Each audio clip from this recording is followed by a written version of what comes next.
Hello and welcome to Jade Empire. Something super special for you this weekend. We are off camping, my beautiful partner, Amber Woods and I. And so we decided that we needed to do an Amber Woods video. And then while we were recording the Amber Woods video, I was like, we should chat about tarot on my channel. And now we're here, so surprise. This is all you. So. Yeah, I'm okay with it. I'm cool with it. So basically, I just wanted to chat with you about your tarot experience and what got you into it, and yeah, go see where it goes from there. Okay. Neat. Want me to start? Yeah. Tell me again. What got you into it? I was always drawn to the tarot. I always liked the idea of divination, but you know, nothing really ever hit me like tarot did. Like scrying was okay. I had a really bad experience with that. What were you scrying with?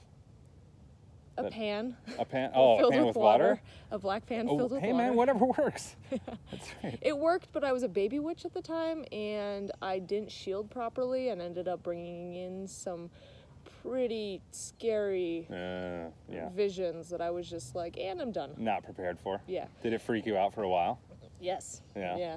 Tarot's definitely a little bit less in your heady and a little bit more on the table. You know? Right. A little bit more. You're gleaning stuff from the cards. Right. It's not directly in through you kind of thing. And then I tried pendulum work, and that was too simple. I'm like, I need more of a yes than just a yes or a no kind of thing. We need nuance in our lives. Right.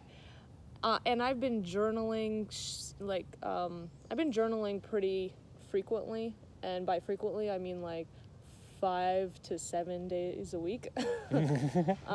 I'd say that's frequent. That's right. Every day. So I've been doing that since 2017. Dang. And along the way, I think that was right before we had met. So in October or November of 2018, I had been, my mentor, Jane Pierce, had reached out to me, who is, she's been teaching tarot, she's been working with tarot for, I think, more than half her life.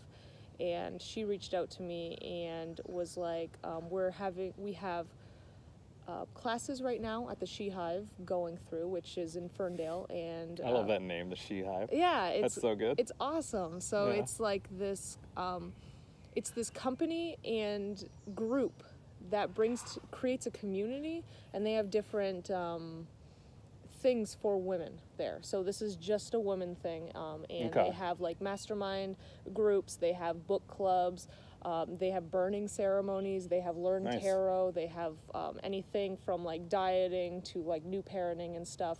It's just really like a community built around womanhood and supporting each other through all areas of life, and it's amazing. That's awesome. Yeah. Oh, that makes me so happy to hear that kind of stuff pops up. Yeah, it's awesome. Anyways, so she was doing those classes at the She Hive, and she invited me to go, and I was like, oh, I can't really pay for it right now. And she's like, well, then paint me something.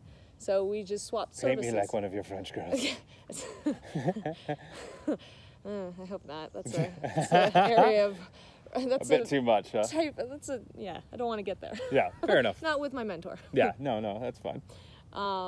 Yeah, and then it just, it picked up instantly. And I started with this deck that is called Revelations Tarot. It's a very intense deck. It's a deck that slaps you in the face, which is exactly what I needed when I first started. Because usually when I do start something, I do need to get whipped into shape. You need to have it force you into doing it and all that? Yeah. Force you into getting better at it? I learn my best when I am my most uncomfortable. And I'm most out of my comfort zone. So this deck was great for me. But it also made me realize that there are both soft and hard parts of the tarot. And what the tarot has really brought for me in my personal growth journey is that it has given me the opportunity to ask questions from my subconscious that I would never have asked before. Okay. So for I think a solid year, I was, let me see, for a solid year when I was journaling, after I would spend a half hour and journal. And I was at a work where, like, I was in a work position where I could do this every day. Like, I had to get there an hour early because I'm Canadian, I worked in the States, and crossing the tunnel, like, if I crossed at, like, this one time, I'd get there an hour early. But if I crossed 10 minutes later, I'd be right on time, if not probably a half hour late. Yeah. So now it that was I'm regularly dumb. making that commute, I totally understand. It's ridiculous. It's so bizarre. Yeah, it was fucking dumb. I don't even understand the flow of traffic there. But Yeah. anyways, it gave me the great opportunity to really grow and explore who I am, because I was in that position for 2 years, and every single time I legit started journaling on the first day that I started working there, and I was there for a solid 2 years, so it gave me this opportunity to really accelerate my personal growth. Yeah. And then when I had the tarot, I would spend half an hour journaling and just getting it all out of my head, and then I would draw a 3-card spread, and usually it was show me something interesting about my day today, and then I'd do a morning, noon, and evening card, and from that it would reveal parts of myself that I had never thought of, as well as if I was going through something tough, I would actually, like, do a journal set, or I'd do a tarot spread about it, and I would probably ask, like, what's at the root, or what is hidden from me that is keeping me in this headspace, or in this stuck in this transition. Yeah. Show me what I'm missing. Right, exactly. Yeah. And from that, I've had some of my most powerful breakthroughs, because the tarot, everyone thinks, not everyone, but people who don't know about the tarot assume that you're going to learn it and you are going to, like, just be able to tell your future kind of thing. But it's not like that at all. Yeah, like it's a 1-to-1, like this card means this and only this. Right, yeah. They think they'll be able to see into the future, no problem. And that's not what tarot's about. No. Tarot only reveals to you what your subconscious already knows, and, like, gives it to your conscious mind in a way that it can understand. So tarot is a lot of affirmation. Like, if you have questions, it's going to affirm exactly what you think you know, kind of thing. It's just going to dredge it all up from your subconscious and bring it to the surface. Isn't that what you say to me all the time? Like, you're not really reading anything different. It's just the cards telling you what you already know. Right, exactly. But Yeah. you needed affirmation because we are human beings, and we do our best work when it's certainty. That's an interesting way to put that. Because definitely when we're uncertain, I can't do nothing when I'm uncertain, man. I'm always like, Right, and that's where you rely on your faith. Do I do it? Do I not? What do I do here? Oh, God. That's when you just rely on your faith, and you hope to God that you are on the path that you need to be. Well, that's one thing that I've definitely learned in my own experience in tarot, is that learning to listen to my intuition, like tarot helps me learn to listen to my intuition, because before I started really getting into it, and before I met you and, like, started talking about it, it never really registered that I was speaking only to myself, and, like, that was just me talking to me, and it just didn't occur to me until, like, we got together and you sort of pointed out, and you're like, no, this is just you talking to you. And so Right. That's when it hit me, and I'm like, oh, okay, because I've always been in awe of your intuition. Your intuition's always been fantastic, so I always try to, like, go along with that. And now I'm seeing how much stronger mine is now that I'm paying attention when I do my tarot as well. Right. You just need to show up and do the work. Yeah. It's all it takes. It's just practice. And that's Yeah. why they call it a practice. Yeah, because if you're not doing it at least regularly, if not necessarily every day, at least frequently, Right. you're probably not going to get anywhere. Yeah, exactly. And I did do it almost every day for a solid year, kind of thing. I do it less frequently now. I maybe pick up my cards twice a month, kind of thing. But the knowledge is still there, and I can still see like, oh, it's Scorpio full moon. That's the death card kind of thing. So, or sometimes like some things will happen to me, and I'll be like, oh, that's a 5 of Pentacles. Like my favorite story is we were hanging out, and I had drawn a spread because we were just new at the time, just new seeing each other, and then I had drawn the 5 of Pentacles, and I was kind of like, I don't know what this is kind of thing, but I'm going to guess it's this, because the 5 suits, sorry, not suits, the 5 number is always associated with the planet Mars, which is war kind of thing. So if you draw the 5 of Swords, it's usually like you're at war with your own mental capacity or with your own thoughts. If you draw a 5 of Cups, you're at war with your emotions or with the love in your life. If you draw the 5 of Wands, it means that you will probably actually be in a physical fight with somebody, or like a yelling, like a verbal fight. So the Wands are the most...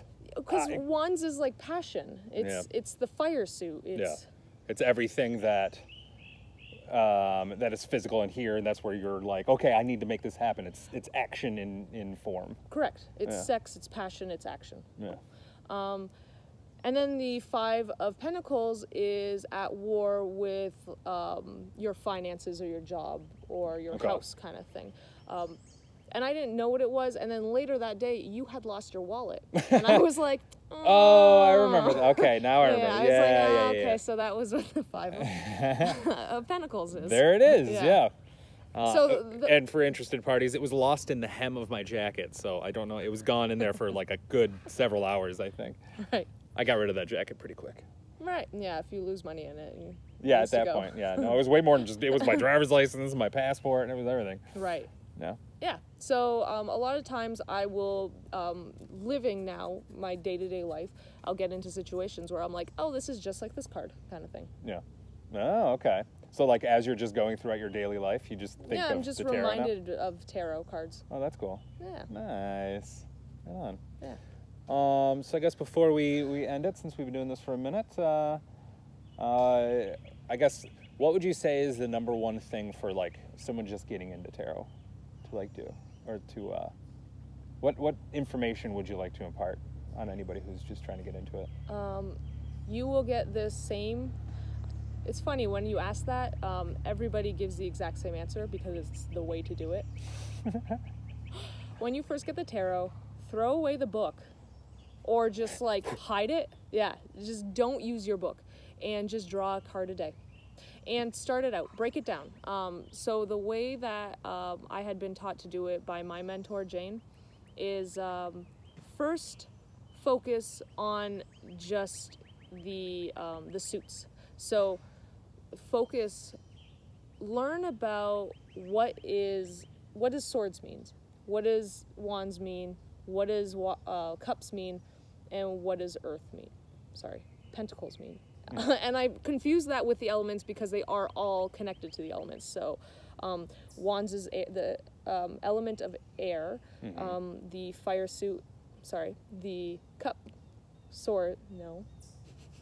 The wand suit. Where are you going? No, I'm going wands. Oh, okay. The wand suit is the element of fire. Yeah. The cup suit is the element of water, and the pentacle suit is the element of earth. So I would just focus on those at first, draw a card, and really reflect on how you think that's going to affect you in your day. And if you do it in the morning, it's probably going to be something that happens throughout your day. And then if you do it at night, it's most likely going to be how you reacted that day. So just and then pay attention to it, kind of thing. Like if something happens to you and you drew a cups suit and something made you really emotional, that's probably what it is. And then go even further. Once you're comfortable with the suits, then I would focus on the pip cards, which are 1 through 10, and then how those affect you throughout the day. And then do your court cards, which are the the messenger. Page. The page, the knight, the queen, and the king. And then after that, you can focus on the major arcana, which is a really fun one. And if you are new to tarot, really check out the Fool's Journey, because that's a solid story-based way to help you really understand what the major arcana is, because it is a life path. It's an entire journey from the beginning of this part of your life to the end, which is the world. So it starts at the Fool, where you don't know anything, and it ends at the world, where it's done. You have everything you ever needed. That's really interesting, because usually the advice I hear is start with a major arcana and then end with everything else, but you sort can of if you recommending want. Starting the other way. No, you can if you want, because Just, you can. or are you trying to say focus on a single thing? Yeah, for a while? I'd say focus on one faction of the entire thing. Okay, one at a gotcha. time. Take it by steps. You can start with the major arcana, because you technically can do a full reading just off those 21 cards. Awesome. Yeah. And then really journal about it, because the way I learned the Fool's Journey is I actually compared it to how I have experienced the Fool's Journey throughout my life. So I can actually relate every single one of those cards to an event in my life. Oh, interesting. Excuse me, Mr. Bug. Oh, okay. So then whenever you pull that card, do you think of that event in your life now, or? Yeah. And that helps you kind of see and understand in connection to whatever the question was? Yeah, I look at the aspects of what the similarities were between that event and that card, and then try and present that to my readers or the people I'm reading for, or myself. Reading for yourself, by the way, is way harder than reading for other people. Your mind gets in your way, and then you you're think all everything biased. You know you your own second-guess thoughts and what yourself. you want it to be, Yeah, and so it's tough. it doesn't make it easy. That's for I sure. mean, when I'm in a tight pickle, I'll just be like, "Hey, Jade, Fairy Fighter, read my cards." yeah, which we've done on multiple occasions. And she always says it just like that too. Jade Fairy Fire, what's your name? Yeah, exactly like that. That's all right. I think I stumbled through Amber Woods. That's cool. Yeah, that's all right. Speaking of Amber Woods, we just finished recording one of your videos on your channel. Do you want to tell them where they can find you? Yeah, you can you can find me on Twitter, Instagram, or Facebook. I was like, I'm missing one of those. Yeah, Twitter, somewhere. Instagram, and Facebook at Amber Woods Tarot, a little @ symbol, Amber Woods Tarot. And my YouTube channel is also called Amber Woods Tarot. Nice. So feel free to follow me. Please subscribe, and you will receive, I guess, in your notifications. Is that how that works? I think so. If you're, I think that's what the little bell does. Okay, so if you subscribe to me, Hit that, jam on that bell, YouTube- jam that on bell YouTube, button. twice a month you'll receive a new moon reading and a full moon reading regarding that astrological event of the lunar cycle. Yeah, which I think is such a great way to handle how you Yeah, do those. I think thank it's you. genius. And I ask 3 questions for the collective around something really obvious for that moon that you can work through. So, for example, this last one, or today, is a Scorpio full moon. So, Scorpio's tied to the death card, which is very much what's death to the caterpillar is birth to the butterfly. So, essentially, I asked, what area of our life do we need to experience death in, so that we can bring in something new that we want to manifest throughout the rest of the year. And I do that with the intention to read for the collective. I love that. I think that's awesome. And then I give you some tarot or journal prompts to go with it as well. Which are vital. Yeah, because if you are serious about your personal growth, and journaling is one of the ways that you do it, that's going to really sink in the lesson into your subconscious. So.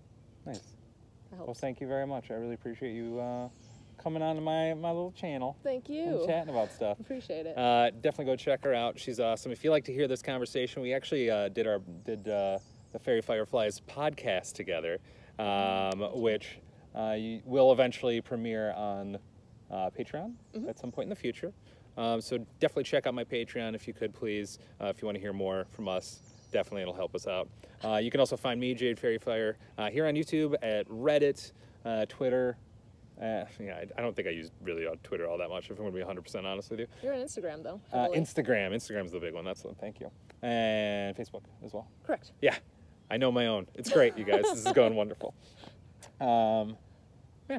So thank you very much, and I hope you enjoyed this raw and unedited Pagan Prattle from here in the beautiful campgrounds of Pontiac Lake Recreation. So we're not 100% sure I think the it's a name. state park. I think you're right. I think it is a state park. It's in Michigan. Yeah. And it's close to somewhere Pontiac. around Pontiac. Yeah, we'll just do from somewhere on Pontiac. Yeah, whatever. All right. Okay. Happy full moon. Happy full moon. Don't do anything stupid. And remember, a witch bows to no one, not even the gods. Peace.